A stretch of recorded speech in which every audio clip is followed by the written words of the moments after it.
Hello दोस्तों, आप सभी का आपका अपना परिवार माधव एनसीईआरटी क्लासेस में एक बार फिर से स्वागत है। आज के वीडियो में हम लोग class 12th inter NCERT Hindi 100 marks का चैप्टर नंबर 7 देखेंगे। ओ सदा नीरा, जो माथुर जी के द्वारा लिखा गया है। इसमें हम लोग महत्वपूर्ण ऑब्जेक्टिव प्रश्न आज के ही वीडियो में देख लेंगे। नेक्स्ट वीडियो में हम लोग सब्जेक्टिव क्वेश्चंस को देखेंगे। क्वेश्चन नोट्स और पीडीएफ प्राप्त करने के लिए आप नीचे डिस्क्रिप्शन में लिंक होगा व्हाट्सएप का, ज्वाइन हो जाइए, जहां पर हिंदी इंग्लिश का पीडीएफ फ्री में आपको दी जाएगी। अन्य विषय का भी पीडीएफ उसी में फ्री में दिया जा रहा है। तो अभी भी आप मिस ना करें और देर ना करें, अभी ज्वाइन हो जाइए और इस क्लास को पूरा कीजिए और दोस्तों के बीच भी इसे शेयर कीजिए।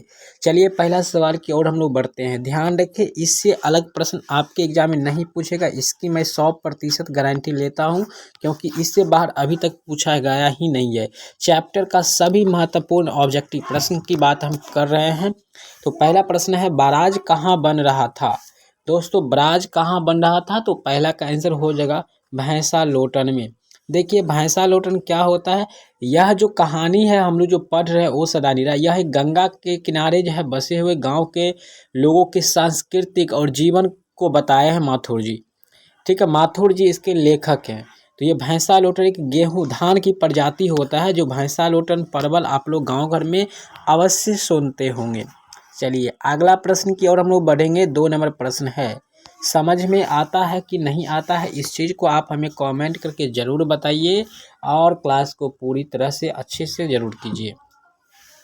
आम्रपाली अम्बाली, जिसको अम्पाली भी ने तथागत को क्या सौंपा था, क्या सौंपा था। तो दूसरा का आंसर जो हो जाएगा आपका ऑप्शन अम्रवन। ठीक है, आम का वन, आम्रवन का मतलब होता है आम का वन, मतलब आम का बगीचा को सौंप दिया था। आम्रपाली यानी अम्बपाली। अगला प्रश्न आपका है, मठ के महंत ने गांधी को क्या कहाँ शरण दी। बहुत ही अच्छा प्रश्न है और ये प्रश्न कई बार पूछा भी गया है। मठ के महंत ने गांधी को कहाँ शरण दी। तो तीसरा का आंसर हो जाएगा एक महुए के पेड़ के नीचे। ध्यान रखिएगा, एक महुआ जो होता है, महुआ जो आजकल लोग पौआ खत्म हुआ तो महुआ पे उतर रखे हैं, जो कि बहुत हानिकारक है। तो आपका आंसर डी हो जाएगा डियर स्टूडेंट्स।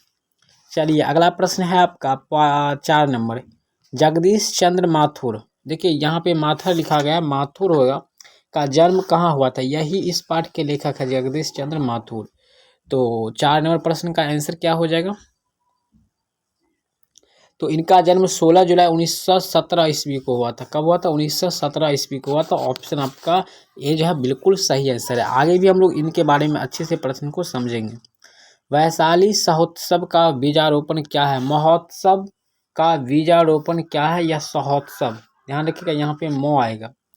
तो 5वां प्रश्न का जो उत्तर होगा वो होगा आपका बी, जगदीश चंद्र माथुर ने। ऑप्शन आपका बी। 6ठा प्रश्न है, कौन सी कृति माथुर जी की नहीं है। 6ठा का आंसर बताइएगा आप लोग। 6 का आंसर सी हो जाएगा रेशमी टाई, इनकी कृति नहीं है, यानी इनकी रचना नहीं है। 7वां है, कौन सी कृति माथुर जी की नहीं है। चलिए फिर से है, कौन सी कृति हो जाएगा। ठीक है, माथुर जी की नहीं है। 7 नंबर का आंसर होगा भोर का तारा। 8वां प्रश्न है, बोलते क्षण किस साहित्य विधा की कृति है। बोलते क्षण ये किसकी साहित्य विधा कृति है। तो ये है आपका निबंध है। ठीक है, यह क्या है, एक निबंध है। ऑप्शन आपका ए। वैसे ओ सदा नीरा जो पाठ हम लोग पढ़ रहे हैं यह भी आपका क्या है, निबंध ही है। 9वां है, ओ सदा नीरा किसको निमित्त बनाकर लिखा गया। देखिए हमने बताए थे किसको निमित्त बनाकर, तो गंगा नदी को एक निमित्त बनाकर के गंगा नदी के किनारे बसे लोगों के जीवन यापन के बारे में बताया है। तो 9 का आंसर है, अरे गंडक हो जाएगा, गंडक हो जाएगा। ठीक है, सॉरी, यहाँ पे गंडक हो जाएगा। थारण शब्द किस शब्द से विकसित है। दोस्तों थारण शब्द जो है, थारना निथारना, ये 8वीं क्लास में आप लोग पढ़े होंगे, तो नहीं समझे, चलिए हम लोग समझ लेते हैं। थारना का मतलब होता है कि औसाते हैं किसी चीज़ को, या फिर चालनी में देकर छानते हैं, तो इसी को आपका उस छानने कहते हैं छानना। थारना होता है जैसे सूप से औसाते हैं, इसी को हम लोग थारना कह सकते हैं। तो थार हो जाएगा, ऑप्शन आपका बी हो जाएगा। थार का मतलब एक बालू भी होता है। बिहार के सुप्रसिद्ध सांस्कृतिक उत्सव वैशाली महोत्सव का बीजारोपण किसने किया था? वैशाली महोत्सव का बीजारोपण किसने किया था? बिहार का सुप्रसिद्ध सांस्कृतिक उत्सव है, तो 12 का आंसर जो होगा वो होगा जगदीश चंद्र माथुर ने किया था। ऑप्शन आपका बी। दोस्तों क्लास ये बोरिंग फील मत कीजिए, क्लास को अच्छी तरह से कीजिए। ओ मेरे सपने क्या है? देखिए 13 नंबर है ओ मेरे सपने क्या है, ध्यान दीजिएगा इधर। ओ मेरे सपने जो है यह है आपका एक नाटक है, ठीक है। यह क्या है? एक नाटक है, तो ऑप्शन आपका डी करेक्ट आंसर है। 14 गौतम बुद्ध का आविर्भाव कहाँ हुआ था? गौतम बुद्ध का आविर्भाव कहाँ हुआ था? तो ये 2500 वर्ष पहले हुआ था। पूछता कब हुआ था, तो यहाँ पर कहाँ है? ऑप्शन आपका बी हो जाएगा। राजा हरि सिंह देव को किसका मुकाबला करना पड़ा था? राजा हरिदेव को किसका मुकाबला करना पड़ा था? तो 15 का आंसर ए याद रखिएगा, गयासुद्दीन तुगलक का, ठीक है। चलिए अगला प्रश्न की ओर बढ़ते हैं। ओ सदा नीरा के लेखक कौन है? ध्यान दीजिएगा। चलिए जल्दी से बताइए आपकी तैयारी क्या है। ओ सदा नीरा के लेखक कौन है? जगदीश चंद्र माथुर। ऑप्शन आपका ए करेक्ट आंसर। कोणार्क के नाटककार कौन है? कोणार्क मंदिर जो है सूर्यदेव का मंदिर है, इनका नाटककार कौन है? तो 17 का आंसर भी जगदीश चंद्र माथुर हो जाएंगे। अगला प्रश्न 10 तस्वीर के रचनाकार कौन है? 10 तस्वीर के रचनाकार कौन है? तो जगदीश चंद्र माथुर हो जाएंगे। ऑप्शन आपका बी करेक्ट आंसर। चलिए थोड़ा जल्दबाजी में निकला है। चंपारनु धागर कहाँ से आए? चंपारनु धागर कहाँ से आए थे? VVI प्रश्न याद रखिएगा। तो 19 का आंसर हो जाएगा आपका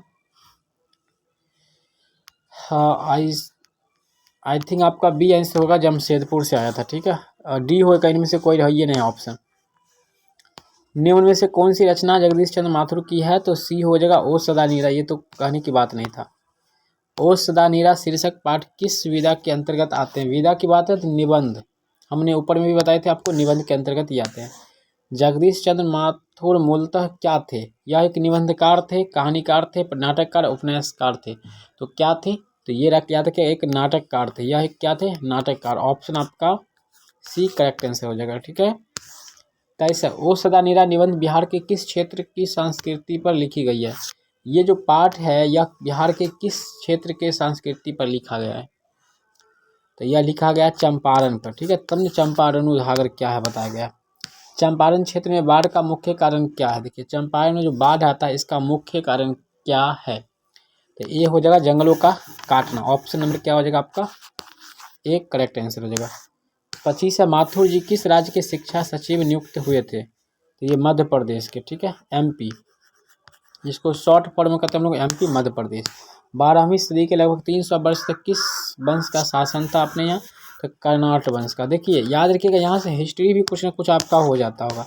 अंग्रेज ठेकेदार ने किस चीज़ की खेती विस्तार से किया था? तो वो किया था नील की खेती, ठीक है। और इसी समय 3 कटिया प्रणाली भी अपनाई गई थी, जिसमें किसान के जितना भी खेत होता था उसमें से 3 भाग में उनको नील की खेती करने के लिए बाध्य कर दिए थे अंग्रेजों ने। राजा हरि सिंह देव को गयासुद्दीन तुगलक का सामना कब करना पड़ा था? राजा हरि सिंह जम्मू कश्मीर के राजा थे, ठीक है। तो इनको जो है 1325 में जो गयासुद्दीन तुगलक का सामना करना पड़ा था, ठीक है। ये हरि सिंह दूसरा है। धागरों को नील की खेती के सिलसिले में कब लाया गया था? धागरों को नील की खेती के सिलसिले में कब लाया गया था? तो 29 का आंसर ये 18वीं सदी में लाया गया था, ठीक है। चलिए अगला प्रश्न 30 चंपारण धागर कहाँ से लाए गए थे? चलिए यहाँ पर है आपका आंसर, ठीक है। यहाँ पे है आपका आंसर 30 का जो है वो छोटा नागपुर से लाया गया था, ठीक है, छोटा नागपुर से। गांधी चंपारण में कब आए थे? 1917 में आए थे, ठीक है, अप्रैल 1917 में आए थे। ऑप्शन आपका डी हो जाएगा करेक्ट आंसर। तो दोस्तों इस तरह से बहुत सारा वीडियो है, यहाँ पर आप देख सकते हैं, क्लास भी है, बहुत सारा ऑब्जेक्टिव प्रश्न बिल्कुल फ्री में आपको दिया जा रहा है। PDF नोट्स प्राप्त करने के लिए, डाउनलोड करने के लिए, एनी टाइम आप पढ़ने के लिए आपको गूगल पे आ जाना है और सर्च कीजिए आप माधव NCERT क्लासेस, ठीक है। गूगल पे आकर के जब सर्च करिएगा आप माधव NCERT क्लासेस, तो आपके सामने ऐसा पेज ओपन होगा, आपको होम पेज पे क्लिक कर देना है। होम पेज पे क्लिक करेंगे तो ऐसा पेज ओपन होगा, आप क्लास 12th में चल जाइए। क्लास 12th में आने के बाद आपको जो भी विषय पढ़ना है उस विषय पे क्लिक करिए और जो भी विषय यहाँ से पढ़ना है उस विषय पे आप क्लिक करके और विषय पढ़ सकते हैं, PDF भी डाउनलोड कर सकते हैं। चलिए, ये वीडियो अगर आप यहाँ तक देखे हैं तो कैसा लगा कमेंट में ज़रूर बताइए। बाकी मिलते हैं नेक्स्ट वीडियो में, तब तक के लिए जय हिंद।